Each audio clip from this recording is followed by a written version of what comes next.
मैं आप सभी साथियों को इस मसीहा की पावन दिन पर सभी को जन्मदिन की उनकी जयंती पर बहुत बहुत शुभकामनाएं देता हूं।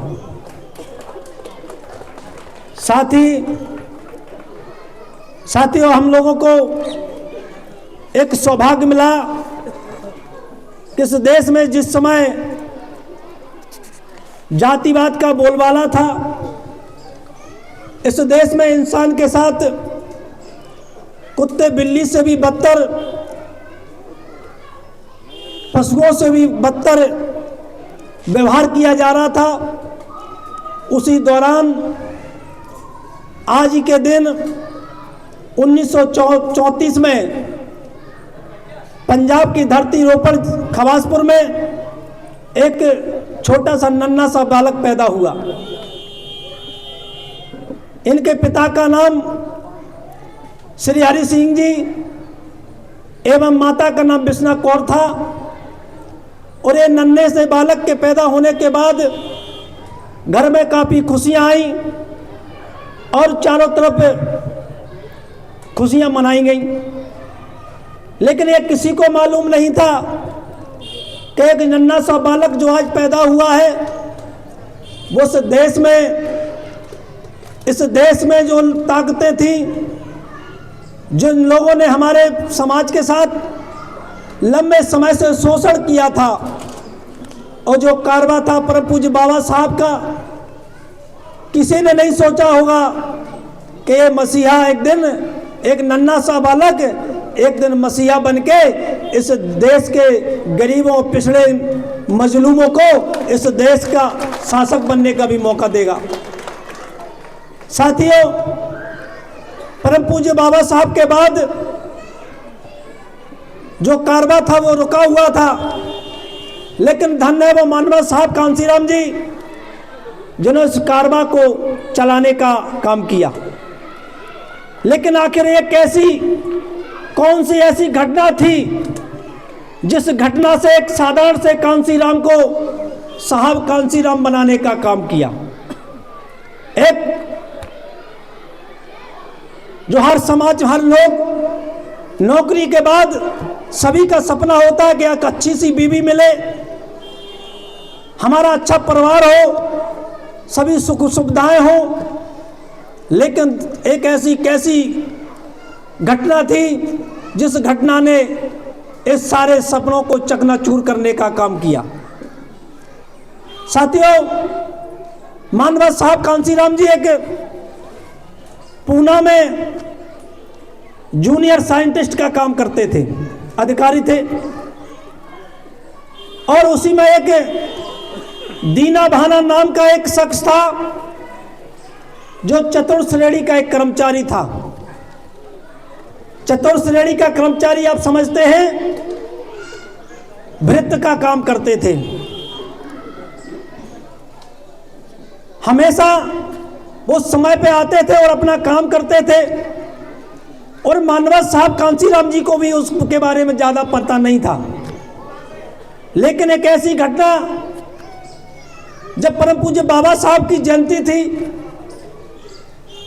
और सरकार ने उस जयंती को रद्द कर दिया था, और उस समय कांग्रेस की सरकार हुआ करती थी। जिस कांग्रेस के लोग, आज आप लोग जरूर इस चीज को सुन के जाएं, क्योंकि आज लोग कांग्रेस के लोग बड़ा ढिढोरा पीट रहे हैं।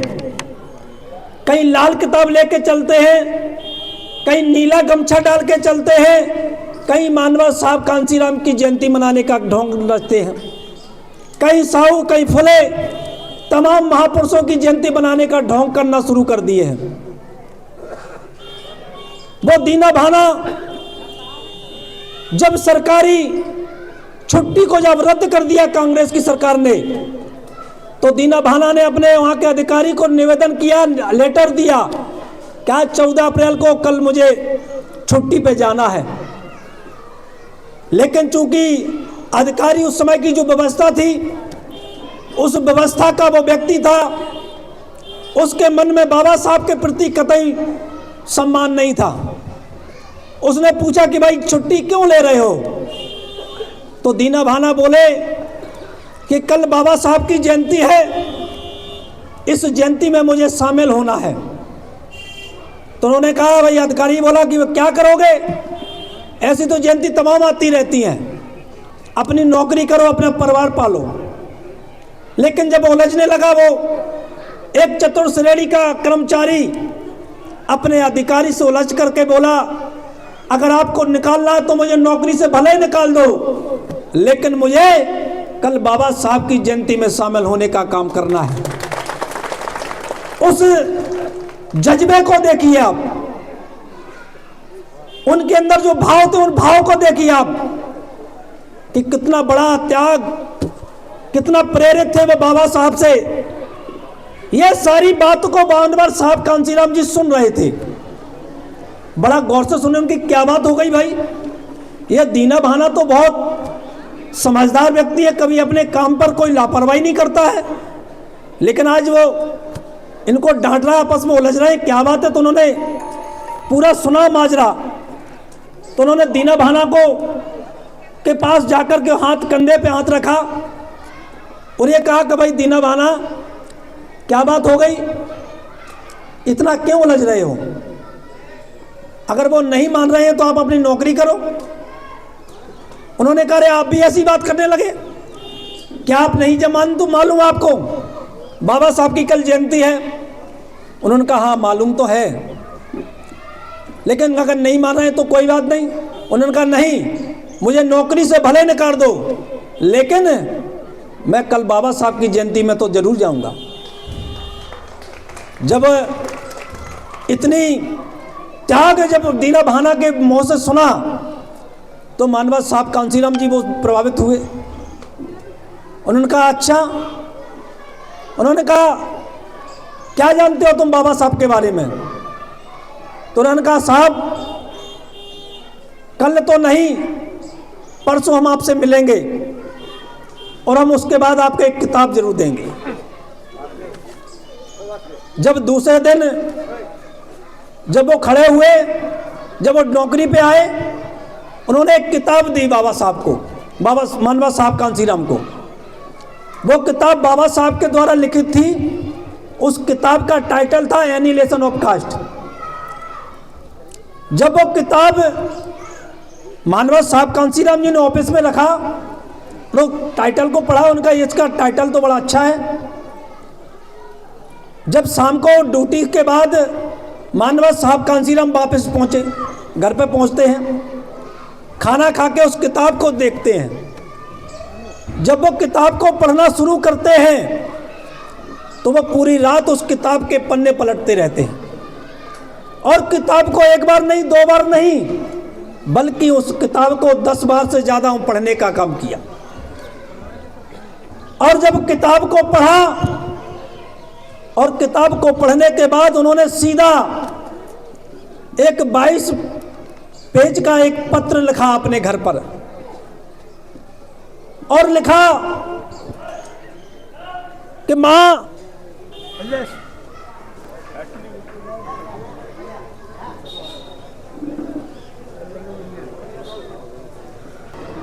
अब ये तेरा कांसी कभी घर वापस नहीं आएगा। इस कांसी को एक ऐसी किताब मिल गई है जिस किताब ने उसको पूरी जिंदगी का काम दे दिया है। और वो काम क्या था?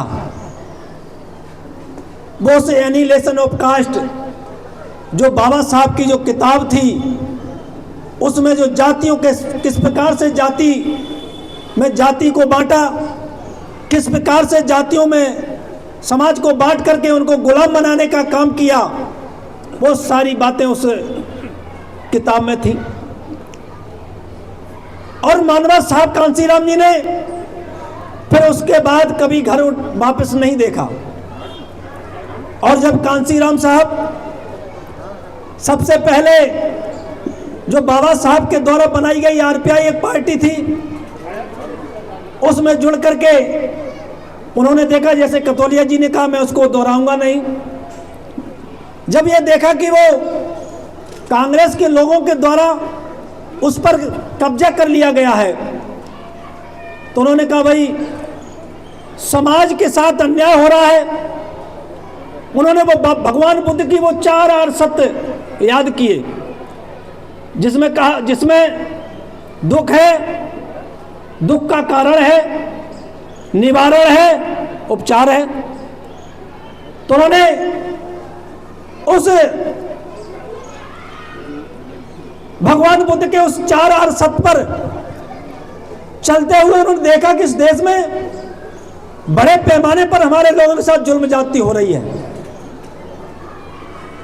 और इसका कारण है कि जिस कांग्रेस एंड कंपनी के लोगों को हमारे लोग जो वोट देने का काम करते हैं, जिस कांग्रेस को हमारे लोग वोट देते हैं, वो कांग्रेस के लोग वोट तो लेते हैं, लेकिन जब हमारे लोगों पर जुल्म ज्यादती होती है तो ये कांग्रेस के लोग कभी हमारे लोगों की लड़ाई नहीं लड़ते हैं, उनको न्याय नहीं दिलाते हैं। जब ये देखा कि कारण है ये सत्ता में जो बैठे लोग हैं इनकी नीयत ठीक नहीं है, निवारण क्या है? उन्होंने कहा लोगों को जागरूक करना होगा। जागरूक कैसे किया जाए? सबसे पहले जो हमारे अभी साथी जिस बामसेब की बात कर रहे थे, बामसेब की जो बात कर रहे थे, उन्होंने कहा जो पढ़े लिखे लोग हैं इस देश में, हमारी जो माताएं बहनें जा रही हैं 10 मिनट के लिए और बैठ जाएं, इसके बाद शीघ्र हम अपनी बात को ख़त्म करेंगे। मुझे मालूम है आपका आज त्योहार भी है और आप लोग सुबह से इधर बैठे हैं और समय भी लगभग 5 बज गया है, तो निश्चित तौर से आप लोगों को बहुत सारे काम है, मुझे पता है। मैं तो धन्यवाद देता हूं आप लोगों को, हमारे इन युवाओं को, इन पुरुषों को ये सीखना चाहिए इन माताओं से, बहनों से, कि जहां आज तमाम माता बहनें अपने भाइयों को दूध खिलाने के लिए जा रही हैं, उनके घरों पर मेहमान भी आ रहे हैं, लेकिन वो सारी चीज़ों को छोड़ करके आज आप इस मिशन के लिए, आज इस समाज के लिए समय देने का काम कर रही हैं, निश्चित तौर से वो बधाई के पात्र हैं। और ये ताकत मात्र शक्ति, अगर इन्होंने अपनी बात को समझ लिया, इन महापुरुषों की बात को, हमारे पुरुष तो कभी कभी बहक जाते हैं, कोई पौवा में बहक जाता है, कोई नोट में बहक जाता है, लेकिन ये माताओं बहनों को यदि आप लोगों ने तैयार कर लिया तो साथियों ये समझ लीजिए ये कारवां कभी रुकने वाला नहीं है। इसलिए हमें महिलाओं को जरूर जागरूक करना है, क्योंकि हमारा युवा साथी, हमारा बुजुर्ग साथी कभी कभी किन्हीं की बातों में बहक सकता है, और ये महिलाएं ऐसी होती हैं कि इनको यदि आपने बता दिया तो इनको कोई डिगा नहीं सकता, क्योंकि सबसे ज़्यादा अपने बच्चों को कोई प्यार करता है तो माँ करती है, और माँ को अपने बच्चों से सबसे ज़्यादा जब प्यार होता है और उसको दिख रहा है कि हमारे बच्चों की जिंदगियां खतरे में है, माँ को दिखता है कि हमारे बच्चों की जब जिंदगियां खतरे में हैं, और खतरे में क्यों है? खतरे में इसलिए है क्योंकि जो सत्ता में बैठे हुए लोग हैं, चाहे कांग्रेस के लोग बैठे हो, चाहे भाजपा के लोग बैठे हो, ये सत्ता में बैठे हुए लोगों की नीयत ठीक नहीं है। और यदि आपने अपने सत्ता में अपने लोगों को नहीं बैठाला, अपने महापुरुषों की विचारधारा के लोगों को सत्ता में नहीं बैठाला, बहुजन समाज पार्टी की सत्ता को नहीं बनाया, तो फिर ये लोग आपके बच्चों की जिंदगियों को बर्बाद करते रहेंगे। और सबसे ज्यादा दर्द, पिता तो एक बार इस चीज को भूल जाता है, लेकिन माँ को अपने बच्चे का हमेशा फिक्र रहती है। जब वो वोट डालने जाएगी और उसको बता दिया, आप लोगों ने समझा लिया कि यदि मानवत साहब कांसीराम के सपनों को साकार करना है, उनके जो त्याग बलिदान था, आप लोगों के लिए जो जिंदगी पूरी कुर्बान की, आप लोगों के लिए जो सारे सुखों को त्याग कर, रूखी सूखी रोटी खाकर, साइकिल से चलकर, जो आप लोगों के बच्चों की जिंदगियों को बनाने के लिए जो आज आप लोगों के चेहरों पर जो चमक आ रही है, जो आज कहीं ना कहीं आप अच्छे अच्छे घरों में एसी में बैठे हुए लोग हैं, ये अगर किसी की देन है तो बाबा साहब और मानवा साहब कांसीराम जी की देन है।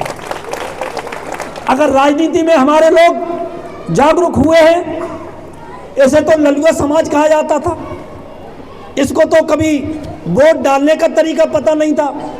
ये कांग्रेस एंड कंपनी के लोग हमारे लोगों को बदुआ मतदाता समझते थे। ये वोट तो लेते थे और हमें डराते थे कि अगर भाजपा, जैसे अभी कांग्रेस के लोग हम लोगों को डराते हैं, संविधान की किताब दिखाते हैं, और खास तौर से हमारे कुछ कर्मचारी संगठन इधर कहते हैं बाबा साहब को मानने वाले लोग हैं हम लोग बाबा साहब का मिशन चलाने वाले लोग हैं। अरे भाई, वो कैसे, कौन सा मिशन आप लोग चलाते हैं?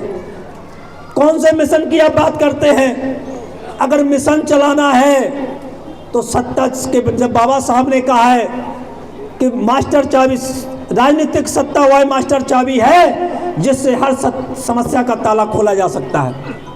अगर मिशन चलाना है तो सत्ता के लिए चलाओ, जो बाबा साहब ने इशारा किया है कि इस, आवाज नहीं आ रही, कि आप ऐसे 70 रुपये मंदिर पे कब्जा कर लो। बाबा साहब ने कहा है कि इसे सत्ता पर अपने लोगों को बैठा लो, इस सत्ता में बहुत पावर है। अगर आपकी सत्ता होगी तो कोई बहन बेटी की तरफ देखना हो तो दूर, आपकी तरफ कोई आंख उठा के भी नहीं देखेगा। जुल्म जाति करना तो छोड़ो। और ये माननीय बहन जी ने 4 बार की सरकार जब यूपी में रही तो ये करके दिखाया। उनकी जब सत्ता आती थी, काउंटिंग खत्म नहीं होती थी, गुंडे माफिया अपना बस्तर बांध के शाम के ही निकलना शुरू हो जाते थे। बहन जी सुबह शपथ लेती थी, इधर गुंडे माफिया उत्तर प्रदेश छोड़ देते थे। ये सब अगर हो सकता है तो हमें समाज को राजनीतिक रूप से चेतना पैदा करना होगा। मिशन सिर्फ बाबा साहब की जयंती मनाना नहीं होता है। मिशन सिर्फ हम लोग अगर खीर पूरी खिला दें, ये मिशन नहीं होता है। मिशन होता है हम लोग बाबा साहब के सपनों को साकार करना है, मानवा साहब कांसीराम के सपनों को साकार करना है, तो हमें राजनीतिक सत्ता अपने हाथों में लेनी होगी। और ये राजनीतिक सत्ता तभी आएगी जब आप लोग, खासतौर से जो कर्मचारी के तमाम संगठन बना के रखे हैं, कहते हैं बाबा साहब के मिशन को चलाते हैं, हम बाबा साहब के अनुयायी हैं, भगवान बुद्ध के धम्म भूमि चलाते हैं, कोई कहता है पता नहीं कौन कौन से संगठन चलाते हैं। और जब वोट की बारी आती है, जब सही सम्मान की बात आती है, तो क्या करते हैं कि बीजेपी को रोकना है, बीएसपी तो जीत नहीं रही है, इसलिए ऐसा करो आप लोग कांग्रेस को वोट दे दो। अरे सबसे ज्यादा अगर गुनाहगार कोई है तो बीजेपी कांग्रेस के बाद में है, सबसे ज्यादा तो आप लोग गुनाहगार हो जो बाबा साहब के नाम पर समाज को गुमराह करने का काम करते हो। सब आना चाहिए उन लोगों को जो कांग्रेस के कंपनी के बहकावे में आकर, जो छोटे छोटे प्रलोभन में फंस करके हमारे समाज के लोगों को गुमराह करते हैं। मैं आप लोगों से निवेदन करना चाहता हूं, वो तमाम संगठन हैं, उन संगठन के लोगों से कहिए कि मानव परम पूज्य बाबा साहब ने कहा था, यदि आपको इस देश में सत्ता में बैठना है, अगर आपको इस देश में अपने लोगों का भला करना है, तो फिर हमें एक नेता और एक झंडा के नीचे आना होगा। अगर बाबा साहब ये कह के गए हैं कि कांग्रेस जैसे पार्टी को अब वोट देना तो दूर, 4 आने के मेंबर बनना, और हमारे लोग कहते हैं कि संविधान बचाना है तो कांग्रेस को वोट दे दो। अरे वो ततैया आया है, वो बर्रिया आया है, अरे वो मिशनरी है। अरे काय का मिशनरी है जिसने समाज के इस आंदोलन को डुबोने का काम किया हो, उससे ज्यादा गद्दार इस समाज का कोई नहीं हो सकता है। शर्म आना चाहिए उन लोगों को, इस प्रकार की बातों करने वालों को। और हम लोग जब कांग्रेस का कोई आ जाता है तो उसमें भी हे करने लगते हैं, हाँ बात तो सही है। जब बीजेपी का कोई आ जाता है, हाँ सही बात है। कोई अन्य दल का, सेना का आ जाता है, कोई आर्मी का आ जाता है, वो भी अपना ही है। अरे वो अपना नहीं है। अभी हमारे राजेश भाई ने अभी कहा, जो चमचे, ये वो चमचे हैं जो समाज को गुमराह करने के लिए छोड़े जाते हैं। हम लोग कब सुधरेंगे? कब हम लोग अपनी नियत और नीति बदलेंगे? इधर हम नेताओं पे आरोप लगाते हैं, बहन जी पे आरोप लगाते हैं, बहन जी घर से नहीं निकल रही हैं। आपको शर्म नहीं आती? आप अगर 60 साल में रिटायर हो जाते हैं, घर के बाहर बैठ के ताश खेलते हो, और माननीय बहन जी आज 70 साल की हो गई हैं, वो दिन रात चिंतित रहती हैं। बीजेपी, कांग्रेस एंड कंपनी के तमाम साजिशें कर रहे हैं उनको घेरने का। अभी हम लोग कहते हैं बहन जी मिलती नहीं है। मैं आप इसलिए आपके सामने खड़ा हूं। 35 दिन में 6 बार मुलाकात की है, और 6 बार बहन जी ने ये कहा है कि जाओ समाज के लोगों को समझाओ कि ये कांग्रेस और नेहरू के लोग आपको गुलाम बनाना चाहते हैं, ये भाजपा के लोग गुलाम बनाना चाहते हैं, ये कांग्रेस के लोग संविधान के नाम पर आपको अपनी ताकत को खत्म करना चाहते हो। क्यों बर्बादी पे तुले हो आप लोग? अपने मान सम्मान को तो जिंदा रखो। ये बीएसपी ये कोई राजनीतिक दल नहीं है, ये एक मिशन मूवमेंट है इन महापुरुषों का। हम लोग बहन जी पे आरोप लगाते हैं कि वो घर से नहीं निकलती। हमारे कर्मचारी भी बहुत कहते हैं, सलाह देते हैं, बहन जी से कहो घर से निकले, और आप 60 साल में रिटायर होकर के बाहर ताश खेलते हो, नाती पोतों की नाक पोंछते हो। आपको शर्म नहीं आती? आप 62 साल तक आपने घर परिवार को पाला, जरूरत थी इसकी, लेकिन आप रिटायर हो गए हो। अब इस मोह माया में फंसे हो। अगर आपको जितना आप ज्ञान देते हो घर पे बैठ के, कहीं अगर मौका मिल गया तो मंच में बाहर झाड़ोगे बहुत ज्ञान। अरे अपने अंदर भी तो उतारो। आप की नियत में फर्क क्यों है? करनी और कथनी में फर्क क्यों है? करनी कथनी में जब तक फर्क रखोगे तब तक ये समाज ना तो सुधरेगा और ना ही आपकी बात को कभी मानेगा। इसलिए मैं कहना चाहता हूं, कुछ खरी बात हो सकती है, कुछ लोगों को बुरी भी लग सकती है, लेकिन दवा जितनी कड़वी होती है उतनी ज्यादा असरकार होती है। अभी हमारे एक साथी ने, हालांकि आज बहुत अच्छा अवसर है कि हम लोग बहुत खुशी खुशी इस पवित्र मिशन के पुरोधा मानवा साहब कांसीराम जी की जयंती मना रहे हैं, लेकिन एक साथी ने बात जज्बात में आकर के, क्योंकि आज ये समय नहीं था कि हम किसी को ब्लेम करें, हमें आज मानवा साहब कांसीराम जी की जयंती मनानी थी और उनके किए हुए कार को बताना है। लेकिन भावना में आकर, चूंकि कभी कभी दर्द होता है, दर्द इधर भी है, दर्द उधर भी है, लेकिन कमियां दोनों तरफ है। डॉट डॉट डॉट समझ गए होंगे आप। ताली कभी एक हाथ से नहीं बजती। अगर आप अपने बेटे को, आप कभी तनख्वाह से अगर 100 रुपए भी नहीं दोगे सब्जी लाने के लिए, तो बेटा भी आपको गाली देगा। बेटा भी कहेगा कि वो हमारा बाप बदमाश है।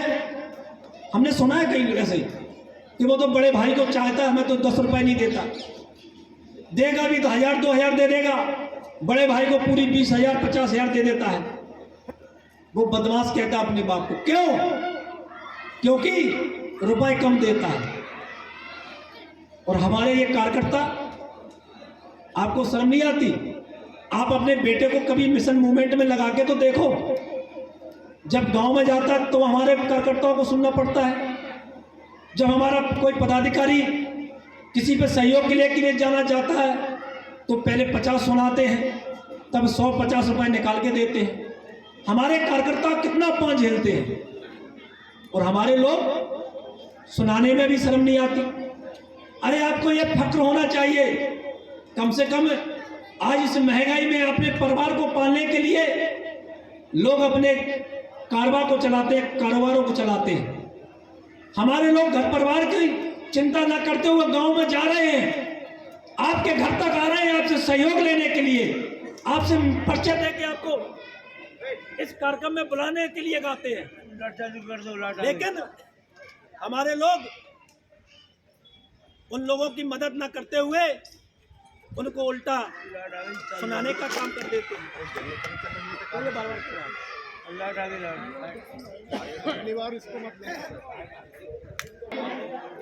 कुछ कड़वी बात इसलिए कह रहा हूं क्योंकि कमियां दोनों तरफ हैं, और एक दूसरे पे अपनी कमी को दूसरों पे थोपोगे और दूसरे की एक पहले पे थोपोगे तो काम नहीं चलेगा।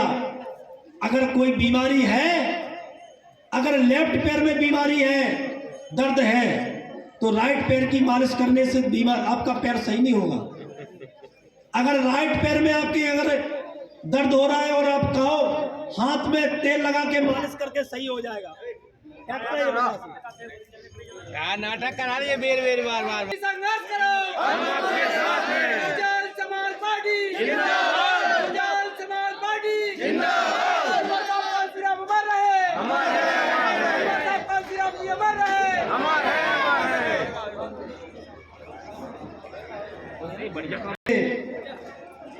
जब पवित्र आंदोलन होता है तो कहीं ना कहीं से व्यवस्थाएं जुड़ती हैं।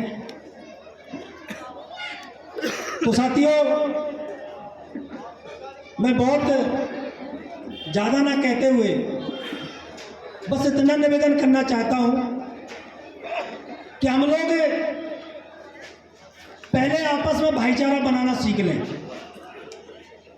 जब तक हम लोग भाईचारे के साथ, अगर हम लोग महापुरुषों के सच्चे अनुयायी हैं तो हो सकता है आपस में छोटी मोटी बातों को लेकर कोई अनबन हो सकती है, लेकिन ये मिशन मूवमेंट से हमें कोई आपत्ति नहीं होना चाहिए।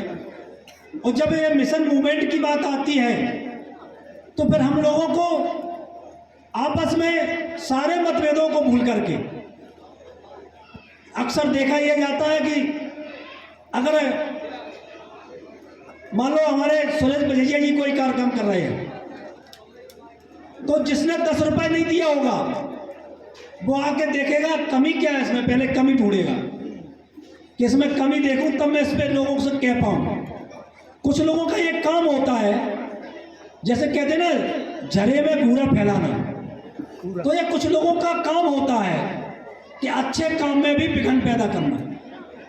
अब ये समाज का काम है, समाज का काम है कि ऐसे लोगों की बातों को इग्नोर करते हुए जो इन महापुरुषों का पवित्र आंदोलन है, इस पवित्र आंदोलन को बढ़ाना। खासतौर से परम पूज्य मानवराज साहब कांसीराम जी का जो मकसद था, इस देश में बहुजनों को हुक्मरान बनाना।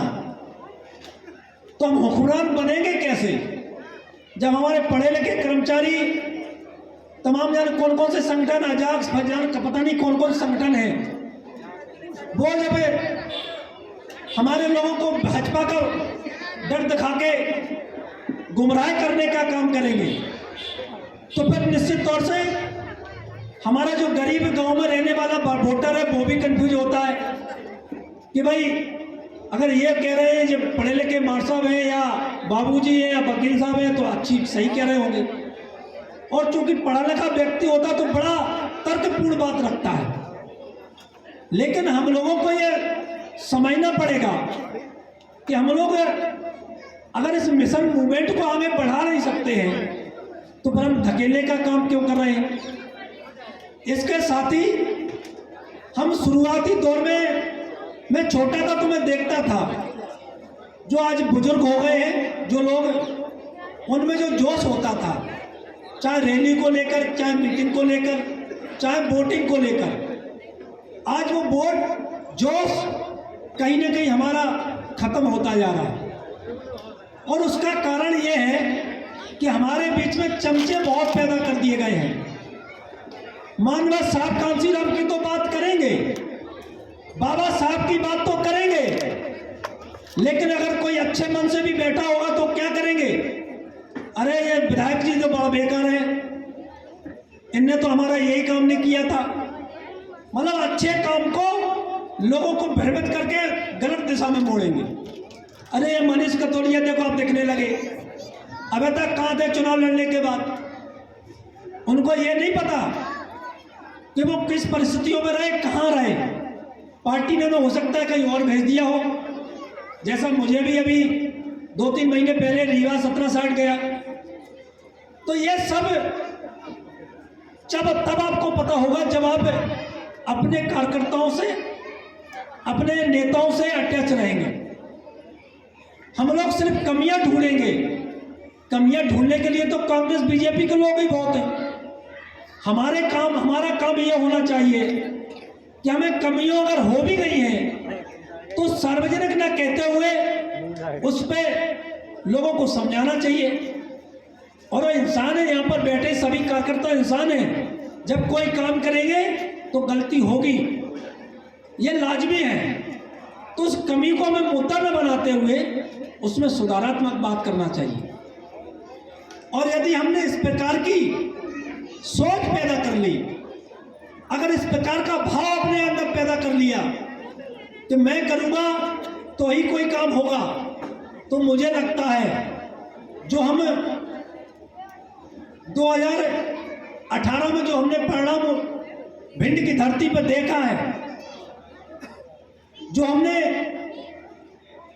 जो कांग्रेस के लोग जो आज संविधान दिखा के जो बीएसपी खत्म की बात करते हैं, उसी कांग्रेस को 8,000 पे लाके उसकी जमानत जब्त कराने का काम आप लोगों ने ही किया। लेकिन हमारे लोगों ने उस कांग्रेस को जिंदा करने का काम 2024 में कर दिया। हमको ये सोचना पड़ेगा, हम जिस विचारधारा के लोग हैं, कांग्रेस जिस विचारधारा को पर चलने का काम करती है, तमाम बहरूपीय समाज के दलाल टाइप के लोग, चमचे टाइप के लोग कांग्रेस बीजेपी में पहुंच गए हैं समाज के। और वो समाज नीला तौलिया डाल के कहते हैं अब तो देखो कांग्रेस बाबा साहब की बात करती है, बाबा साहब के मिशन को चलाएगी। तो उनसे ये पूछो किसमें दो विचारधाराएं में चलती हैं, इस देश में काम कर रही हैं। एक गांधीवादी विचारधारा, दूसरी अंबेडकरवादी विचारधारा। गांधीवादी विचारधारा का मतलब है मनुवादी विचारधारा, और अंबेडकरवादी विचारधारा का मतलब है मानवतावादी विचारधारा। आप किस विचारधारा पर को मानने वाले लोग हैं? अगर आप अंबेडकरवादी हैं तो फिर क्यों आप महात्मा गांधी जी की प्रतिमा को लगाते हैं? क्यों आप तमाम, मैं डॉट बहुत सारे हैं, अब मैं नाम नहीं लूंगा। ये बात मानव साहब कांसीराम जी ने खुले तौर पर मंच से कहा कि इस देश में अगर किसी को, हमारे लोगों को खतरा है तो गांधी के विचारधारा पर चलने वाली कांग्रेस से खतरा है। इस गांधी की सोच से खतरा है, गांधीवाद से खतरा है। क्योंकि डबल वोट का अगर अधिकार किसी ने छीनने का काम किया तो गांधी जी ने किया, कांग्रेस ने किया। जिस डबल वोट का परम पूज्य बाबा साहब जैसा मसीहा अपने घर परिवार के साथ साथ लोगों की कुर्बानियां देकर, तमाम अपमान को झेलकर, तमाम दुख तकलीफों को झेलकर जो आपको डबल वोट का अधिकार लेके आए, अगर उसको छीनने का किसी ने काम किया तो कांग्रेस एंड कंपनी के लोगों ने किया। बाबा साहब ने ऐसे ही नहीं कहा कि कांग्रेस को वोट देना तो दूर, कांग्रेस के 4 आने के मेंबर भी मत बनना। बाबा साहब ने बहुत दुख झेले हैं, इन कांग्रेस के लोगों ने बहुत परेशान किया उनको। इसलिए मैं आप लोगों से निवेदन करूंगा, चाहे वो कर्मचारियों के संगठन हो, चाहे वो अन्य संगठन हो, उनसे आप निवेदन करिए कि हमको अगर महापुरुषों की विचारधारा को मजबूत करना है तो हमें बहुजन समाज पार्टी को मजबूत करना पड़ेगा। अगर हमें समाज को इस देश में सत्ता पर अगर काबिज होना है तो हमें तन मन धन से बहुजन समाज पार्टी के कार्यकर्ताओं की मदद करना पड़ेगी। उन कर्मचारियों को समझाना है, क्योंकि वो भी हमारे अंग हैं, बहके हुए लोग हैं। बरगलाए हुए लोग हैं, ये कांग्रेस के बहुत चालाक लोग हैं, ये घरों में घुस के लोगों को बरगलाते हैं। इसलिए मैं इस मौके पर सिर्फ इतना निवेदन करूंगा, समय बहुत हो गया है, यदि आप लोग वास्तव में अपने बच्चों की जिंदगियों को बचाना चाहते हो, आज रोजगार खत्म हो गया है, नौकरियां खत्म हो गई हैं। मैं एक दिन एक मैगजीन पढ़ रहा था, 36 विभाग ऐसे हैं जो मध्य प्रदेश में खत्म कर दिए गए हैं, चाहे आपका मत्स्य विभाग हो, चाहे सिंचाई विभाग हो, चाहे आपका बिजली विभाग हो, ऐसे 36 विभाग हैं। जब विभाग ही खत्म कर दिए हैं तो नौकरियां कहाँ से मिल निकलेंगी, और जब नौकरियां नहीं निकलेंगी तो फिर आपके बच्चे पढ़ भी लिख भी जाएंगे तो फिर वो क्या करेंगे, कहाँ जाएंगे। अभी थोड़ी बहुत मिल भी रही है, जब ज़्यादा बड़े पैमाने पर बेरोजगारी बढ़ेगी तो फिर आपके बच्चों को गुलाम बनाया जाएगा, क्योंकि फैक्ट्रियां उनकी हैं, सारे प्राइवेट को सेक्टर पर दे दिए गए हैं।